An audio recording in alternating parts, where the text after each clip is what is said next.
speaking of 30 years, it was just 30 years for Girl from Mars, wasn't it? Yeah. Tell me about the impact of that song for Ash. Oh, it was huge. Like I just saw yesterday, like someone like Instagram, someone was posting like it's 30 years since the chart battle between Oasis and the Blur. And I was like, oh, and then, a week before it was the week Girl from Mars had come out, and I was like, oh yeah, it's just like it just brought it all back to me. I was like, Yeah. that was that summer, that Girl from Mars was like kicking off, and we were on Mm. top of the pops, and it was all just right in the middle of all that Blur Oasis feud and big chart mania. Yeah, so it was an amazing time. I just left school.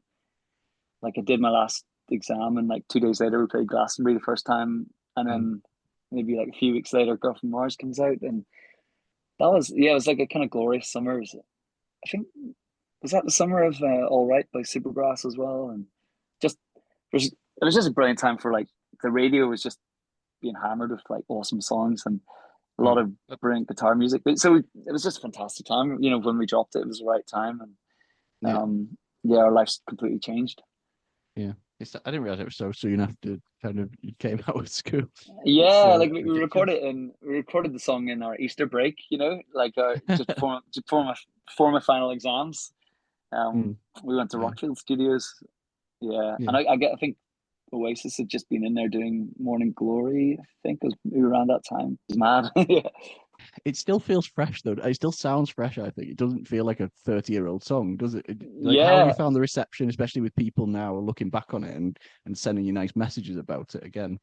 yeah. It's kind of it's just different than a lot of songs in our yeah. I don't know of all our songs. There's I guess the other ones that come close is maybe Shining a Light and Burn Baby Burn, but I don't know. I guess nowadays, like I think maybe it's the way it is with streaming, but like you end up having like one song that just becomes your, Mm. for Yeah. most people, I don't know, one song just blows up way more than any others, and yeah, Yeah. like Girl from Mars is that for us, but I get yeah, I guess it's nice.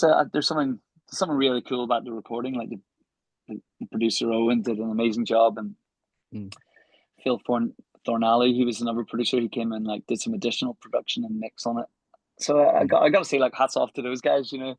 But Yeah. yeah, and but yeah, I guess it's a strong song that's really stood the test of time, and Yeah. yeah, I think it's got like I don't know, it's got a really good energy to it, and Mm. it's got a Yeah. little bit of built-in nostalgia, and there's a slightly bittersweet vibe amongst it. So I don't know, Yeah. it's a really nice little cocktail, whatever it is. Yeah. When a song gets kind of so popular, that you sometimes hear that bands' relationship with the song changes, like maybe they disassociate themselves with it. Was that ever the case for you, or has it always stayed the same? Yeah, I think I've always been proud of it, and it's always been like fun and easy to play, and Mm. always get such a strong reaction. I've never got sick of it. There's nothing in it for me to be sick of, Yeah, Yeah. yeah, I'm just, it's always been like nice moments with it. Yeah. Yeah, so like, I don't know. I remember one year, like maybe, what was it? It was like a couple of years after it was out. We were working on this little farmhouse in, I think it was in Surrey, and Mm. we went out for a Halloween party at someone's house in Lewis. Where they have it, or yeah, or maybe it's November 5th. Yeah, the guy. It was Mm. Guy Fawkes night. That's right. Yeah, I Mm. remember walking into like this friend's house, but like next door there were some girls walking into the house next door, and they were singing "Girl from Mars," and I just heard it like across a hedge. I was like, oh, this is just mind blowing. The song I wrote Yeah. in my bedroom in Northern Ireland when I was Yeah. 16 is like being sung here, and it's like a real part of people's lives, and like that's magic for me. Like Yeah. that's That's brilliant. crazy.